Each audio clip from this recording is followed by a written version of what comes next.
Buenas noches. Listo. Corre tiempo, por favor. Yo propongo que debemos crear en la escuela un tanque de pensamiento. Ese tanque de pensamiento, ¿cómo se haría?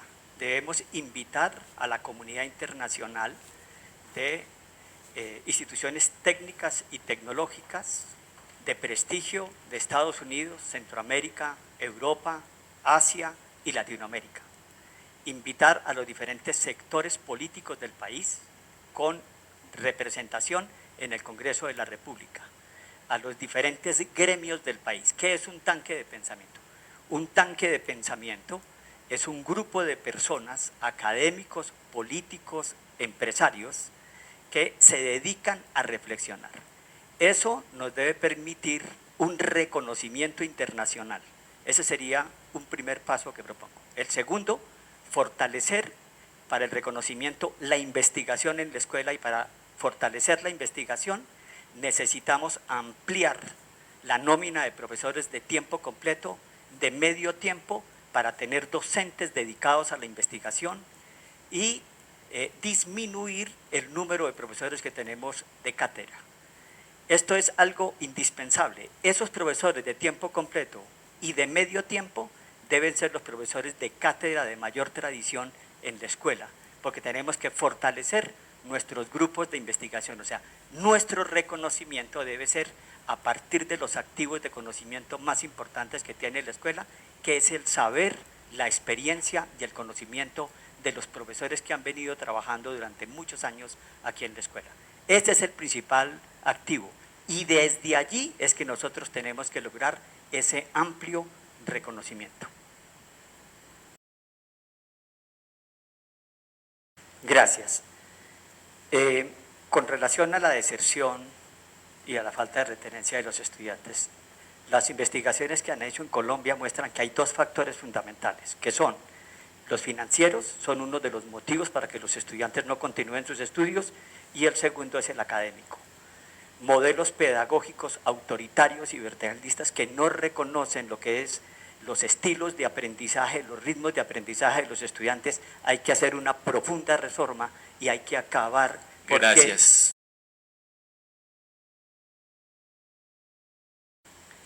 Bueno, un tanque de pensamiento es una metodología a la que se invitan a la reflexión y a la construcción. O sea, es una metodología para producir conocimiento holístico. Yo propongo un tanque de pensamiento para reflexionar seriamente sobre el problema de la técnica, la tecnología y los otros ámbitos de conocimiento. La técnica es un campo de conocimiento. En Colombia se ha legislado mal y la técnica se asocia a un nivel inferior de la educación superior. El tanque de pensamiento es invitar a intelectuales internacionales de diferentes universidades, invitar a intelectuales de la Universidad Colombiana, invitar a los partidos políticos, a los gremios, al gobierno, para hacer una amplia discusión que nos permita producir los diferentes conocimientos y documentos, para que uno de los productos de eso sea cambiar un carácter, pero no para una universidad. Nosotros tenemos que seguir siendo y defendiendo lo que es el carácter técnico y la técnica como un campo de conocimiento, y lo mismo que la tecnología. Hay que hacer un posicionamiento. Entonces, eso es un tanque de pensamiento. Y ese tanque de pensamiento tienen que participar activamente los directores de los diferentes grupos de investigación de la escuela, los decanos y las vicerrectorías. Y debe haber representantes de los estudiantes en ese tanque de pensamiento, porque ese tanque de pensamiento nos va a hacer conocer, posesionar a la escuela, porque hay que tener un liderazgo intelectual en el conocimiento de la técnica y la tecnología, porque en Colombia hay una discriminación y hay que crear los documentos para ir a pelear a las altas cortes, que no se nos discrimine y que no se nos diga que los pobres tenemos unos niveles de conocimiento inferiores. Eso es lo que hay que discutir en el país, seriamente esa discusión. Eso es el tanque de pensamiento. Muchas gracias, señor Miguel Ángel Vargas. La metodología de proyectos es una de las herencias técnicas más importantes de la revolución industrial. Aquí, en la escuela, la metodología de proyectos debe ser una metodología de aprendizaje. Y así los estudiantes se gradúan haciendo proyectos. Muchas gracias. Hay un problema con la técnica y hay un reduccionismo por la falta de una reflexión en la filosofía propia de la técnica, y es que siempre se está asociando a la máquina. La técnica, el paradigma más importante de la técnica es la eficiencia y hacer las cosas bien. La técnica le sirve al arte, a la ciencia, a la cotidianidad, al amor, a la administración, al mismo funcionamiento de la sociedad. Rápidamente debemos avanzar hacia la convergencia de las nuevas tecnologías y comenzar a implementar programas de nanotecnología, biotecnología, Internet de las cosas, robótica, inteligencia artificial y Big Data. Pero también tenemos que comenzar a pensar seriamente en traer unos nuevos programas en los campos de la administración, de la economía, de las finanzas. O sea, hay en la escuela una tradición y se está asociando solamente el concepto y un reduccionismo como si el problema de la técnica estuviera asociado de manera explícita a la máquina. Eso es algo muy, muy importante. Por eso creo yo que una de las metodologías transversales de aprendizaje tiene que ser la metodología de proyectos. El aprendizaje con metodología de proyectos. Porque la técnica, lo más importante de la técnica en su paradigma es aprender a hacer las cosas de la mejor forma posible, con protocolos claros, con un buen fundamento de pensamiento matemático, con un buen fundamento de pensamiento científico, con un buen pensamiento de fundamento humanístico, porque entramos en una nueva era donde estamos programando máquinas para que tomen decisiones, y a esas máquinas vamos a tener que programarle ética, porque las máquinas van a tomar decisiones éticas. Muchas gracias. Vargas. Gracias. Sectores muy importantes que la escuela no está abordando son minería, agricultura, comercio, turismo, medio ambiente, transporte. Es indispensable ir y articular con todos estos ministerios.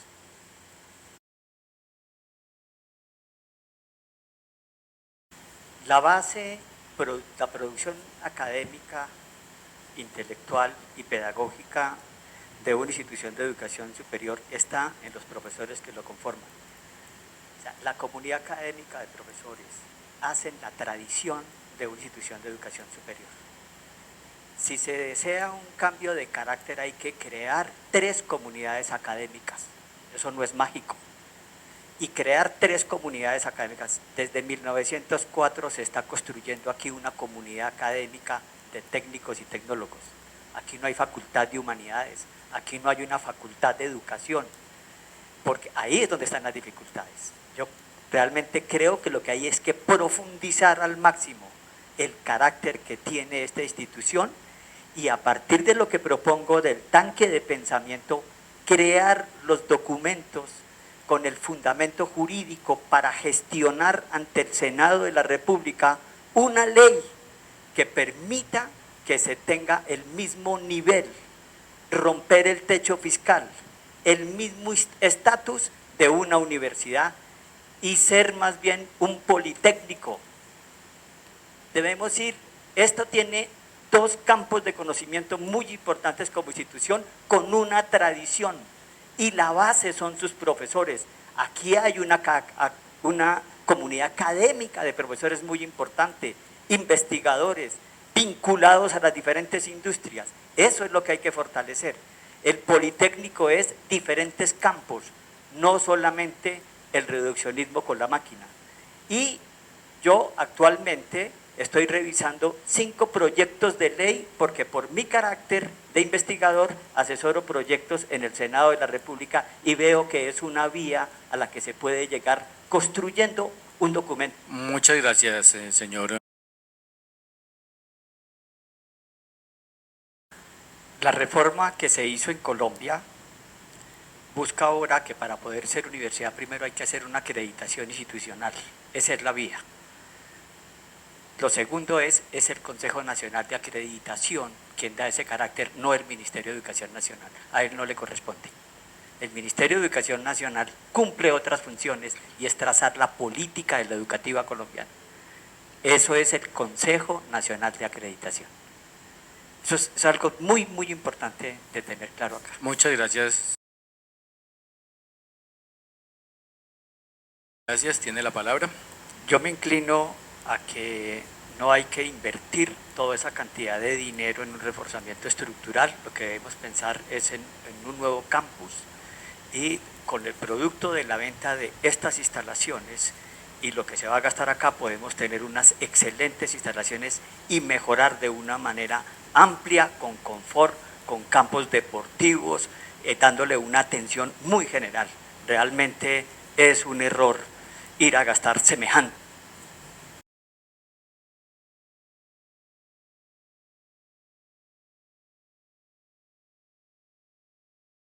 Bueno, en realidad esto está muy relacionado con una infraestructura de orden tecnológico que tiene la escuela. Yo creo que lo primero que hay que hacer es una redistribución de esa tecnología. Aquí hay una tradición y es una tecnología que está atrapada en los salones de clase y en una concepción muy antigua de tener laboratorios. Lo primero que nosotros tenemos que hacer, y esto es más que un problema presupuestal, es un problema de gestión. Lo primero que tenemos que hacer es sacar toda la tecnología y ponerla al servicio de la comunidad educativa. Hay que mejorar todos los servicios, hay que garantizar una cobertura del Wi-Fi para todas las comunidades, profesores, estudiantes, comunidad administrativa. Hay que poner esa gran cantidad de computadores y toda esa tecnología que tenemos al servicio de los estudiantes. Hay que crear ambientes para que los estudiantes puedan hacer un uso cotidiano, permanente. La cafetería debe tener tecnología para que los estudiantes se diviertan, cuando quieren divertirse, estudien, trabajen. Yo veo cuando recorro la escuela cómo los estudiantes están dependiendo mucho de sus teléfonos celulares y tenemos un Wi-Fi de muy mala calidad, inclusive administrativamente de muy mala calidad. Entonces realmente lo que tenemos que entrar es a hacer la redistribución de lo que tenemos aquí, sacar donde una gran cantidad de tecnología que está por allí, sacarla y ponerla al servicio. Hay que crear una cultura, una dinámica del estudio, del confort, del intercambio, del placer.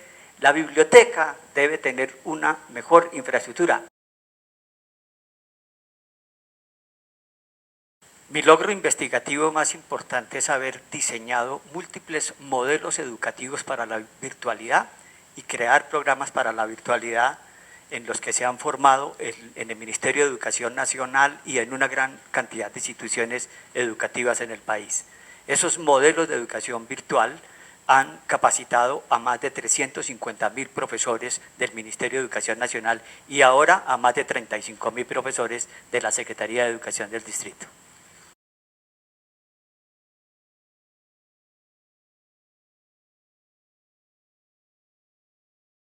Bueno, lo primero que hay que decir es que esta institución tiene una larga historia y en su larga historia hay una tradición lasallista, pero ahora estamos en una tradición académica, en una tradición tecnológica y en una tradición intelectual. Aquí hemos evolucionado, realmente pasamos de una tradición lasallista y hemos llegado, de allí el carácter de Escuela Tecnológica Instituto Técnico Central. Hoy nuestra tradición es una tradición en la técnica y en la tecnología. Esta es hoy una institución de carácter público, laica, y eso es algo que tenemos que tener en cuenta y que es muy importante. ¿Cómo se mantiene el humanismo? Comportándonos como seres humanos. El humanismo hoy se mantiene respetando los derechos humanos, que es una religión moderna que nos une a todos, universalmente. Es la primera religión moderna que es capaz de unir el universo terrícola. A todos los terrestres nos unen los derechos humanos. Es uno de los grandes resultados. Lo otro en la tradición es que hemos evolucionado el triunfo que ha tenido la humanidad son las ideas liberales. Las ideas liberales se posicionaron y triunfaron sobre el fascismo y sobre el comunismo. Somos una sociedad de principios liberales y somos una sociedad de derechos humanos.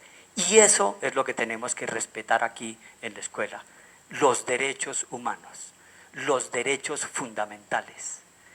Y ahora en el plan de desarrollo se está proponiendo una educación inclusiva, que es una educación para todos. Y tenemos que garantizar ese derecho, el derecho a la educación. Bueno, yo he insistido en que definitivamente la base y una tradición de una institución educativa depende fundamentalmente del trabajo y de la producción académica e intelectual de sus profesores. Creo que lo primero que hay que hacer para profundizar y elevar la calidad académica de una institución es crear una comunidad académica de profesores, aumentando la nómina de profesores de tiempo completo y profesores de medio tiempo, inclusive, y propongo que debemos tener 3 tipos de profesores. El profesor a quien no le interesa la investigación y que es un excelente maestro, el profesor investigador y el investigador. Deben ser 3 tipos de profesores y la cualificación debe ser desde allí. No debemos tener tantos profesores de cátedra, debemos tener una nómina mucho más amplia, porque como alguien lo dijo acá, hay que hacer una inversión fundamental en lo misional. La mejora académica de una institución depende esencialmente de la calidad de sus profesores. Ese es un primer aspecto. Otro segundo aspecto que eleva la calidad de una institución educativa es sus estudiantes. Y para que tengamos una gran calidad de estudiantes hay que garantizar la permanencia, el ingreso y la culminación de sus programas. Que egresen estudiantes, y para eso ¿qué hay que hacer? Hay que diseñar modelos pedagógicos muy importantes. Voy a terminar diciendo esto. El escáner hoy es al cerebro humano lo que el telescopio fue para el conocimiento del universo. Hoy el escáner nos ha dado la suficiente información para diseñar modelos pedagógicos flexibles y acabar con la mortalidad académica de los estudiantes. Hay que reducir ese factor porque eso baja la calidad. Gracias, señor Vargas, muy amable.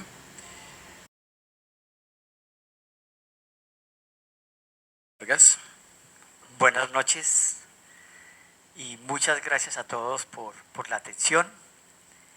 Como lo dijo el hermano Ariosto, muchas de las cosas que yo he planteado acá y que planteo en el plan de gobierno las aprendí en el doctorado en educación que hice en la Universidad de La Salle, que es de la comunidad lasallista. Hay una cosa que a mí me parece muy importante acá en la escuela y es el desarrollo científico. Nos ha permitido hoy tener un mayor conocimiento del cerebro y de la mente, y existe hoy la posibilidad de cambiar esos modelos educativos basados en el miedo, en el temor, en la verticalidad, a pasar a unos niveles educativos donde se respeten los estilos de aprendizaje, los ritmos de aprendizaje y las formas de aprender de los estudiantes. Modelos educativos donde los estudiantes tengan un mayor acompañamiento, donde disminuyamos al máximo la mortalidad académica y donde el error se constituya en un elemento para orientar el aprendizaje, para estructurarnos. Y creo que debemos avanzar hacia allá en la escuela. Hay que crear una educación con una pedagogía mucho más científica y una pedagogía mucho más inteligente, capaz de responder a los cambios que el medio nos está dando. Debemos hacer una profunda transformación. Conozco una tradición aquí en la escuela. Yo he venido acompañando la escuela los últimos 18 años en diferentes momentos. O sea, cuando dicen externos es porque no somos profesores, pero quienes hemos sido asesores y quienes hemos estado acompañando tenemos una comprensión de la escuela y por eso nuestros planteamientos. Muchas gracias.